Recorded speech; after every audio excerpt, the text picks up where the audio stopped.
இனிய வணக்கம். Style logic YouTube channel, Krishna studio,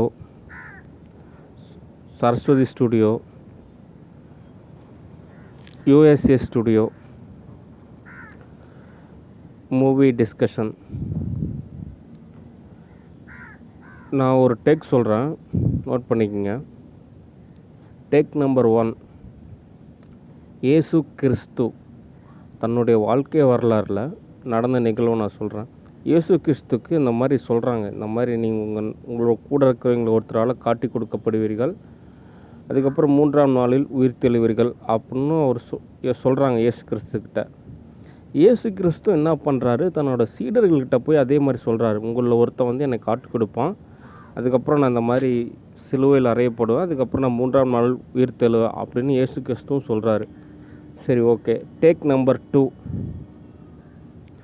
இந்த நம்ம ஜேஎம் குரூப் ஆஃப் கம்பெனிஸ் எல்லாம் பார்த்திங்கன்னா 80-20 அப்படின்ற மாதிரி மார்க்கெட் ஷேர் இருக்கும். ஓகே, இதில் இந்த 20% வந்து பார்த்திங்கன்னா என்ன பண்ணுவாங்கன்னா, அந்த 80% இந்த 80% என்னுடைய மார்க்கெட் ஷேரு, 20% அந்த கம்பெனி ஆல்ரெடி இருக்கக்கூடிய மார்க்கெட் ஷேர். இது வந்து அக்கௌண்ட்ஸுக்காக நம்ம எழுதிக்கிறோம். ஓகே, சரி. இதையே அகம் புறம் அப்படின்னு புரிஞ்சுக்குங்க. ஓகே, அந்த 20% என்னென்னா அந்த கம்பெனி, அந்த 20%க்குள்ளே நானும் இன்க்ளூடிங். அந்த 80% அதர், அதாவது புறம். ஓகே, இப்போ என்ன பண்ணுவாங்க அப்படின்னா, புறத்தை சரி செய்கிறேன்னு சொல்லிட்டு அகத்தில் எல்லோரும் செயல்படுவாங்க. ஆனால் அகத்தில் இருக்கக்கூடிய யாரோ ஒருத்தர் தான் அகத்தில் இருக்கிறவங்களுக்கே ஆபத்தாக மாறுவாங்க. அதாவது கூட இருக்கிறவனே குழி பறிப்பான் அப்படின்ற மாதிரி தான். அப்போ அந்த 80% அந்த மாதிரிலாம் எந்த ஒரு எரருமே இருக்காது. Okay, take number 2 complete. Okay, இந்த டேக் நம்பர் 1, டேக் நம்பர் 2, இதில் என்ன ஒரு விஷயம் அப்படின்னா, டேக் நம்பர் 1ல் வந்து பார்த்திங்கன்னா, இயேசு கிறிஸ்துக்கு வந்து சொல்கிறாங்க இந்த மாதிரி ஒரு ஆபத்து வரப்போகுது, அதுலேருந்து நீங்கள் தப்பிச்சுக்கிங்க அப்படின்ற மாதிரி. இயேசு கிறிஸ்து தன்னோட சீடர்கிட்டே சொல்கிறாரு, எனக்கு இந்த மாதிரி ஒரு ஆபத்து வரப்போகுது அப்படின்றாரு. ஆனால் அதில் என்ன நடந்திருக்கணும் அப்படின்னா, அவங்க கூட இருக்கிறவங்க இயேசு கிறிஸ்துவை காப்பாற்றிருக்கணும்.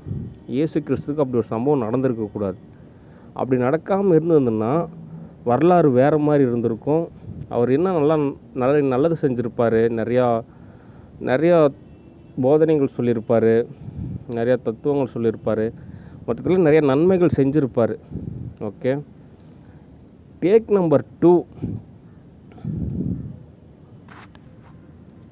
அகமும் புறமும் எப்போவுமே ஒரு சமநிலையாக இருக்கணும். ஓகே, புறத்தை பார்க்குறேன்னு சொல்லிட்டு அகத்தை மிஸ் பண்ணிடக்கூடாது, அதே மாதிரி அகத்தை பார்க்குறேன்னு சொல்லிட்டு புறத்தையும் மிஸ் பண்ணக்கூடாது. அதனால் ஜேஎம் குரூப் ஆஃப் கம்பெனிஸ் எப்பவுமே ஒரு சமநிலையாக இருக்கணும். ஓகே, அக்யூரஸியாக இருக்கணும். ஓகே, நான் சொன்ன இந்த 2 டேக்குமே ரொம்ப நுணுக்கமான ஒரு நிகழ்வு, ஒரு ஷார்ட்ஸ் மாதிரி. ஓகே, ஒரு ஸ்க்ரீன் பிளேயில் வரக்கூடிய ஒரு விஷயம். இதை வந்துட்டு ஒரு ஹிந்தி படத்தில் டைரக்டர் விக்னேஸ்வன் கூட ஒரு படம் பண்ணுறேன். அந்த படத்தில் வரக்கூடிய ஸ்க்ரீன் பிளே ஷார்ட்ஸ் தான் நான் சொன்னேன் டேக் நம்பர் 1, டேக் நம்பர் 2. சரி, ஓகே.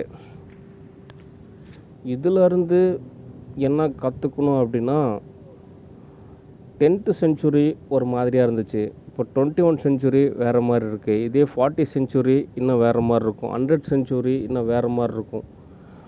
ஒரு தலைமுறை வந்து பரிணாமத்தில் மேம்படணும், தொழில்நுட்பத்தில் மேம்படணும் அப்படின்றப்போ வாழ்க்கை தரன்றதும் இன்னும் நல்லா மேன்மையாக இருக்கும்.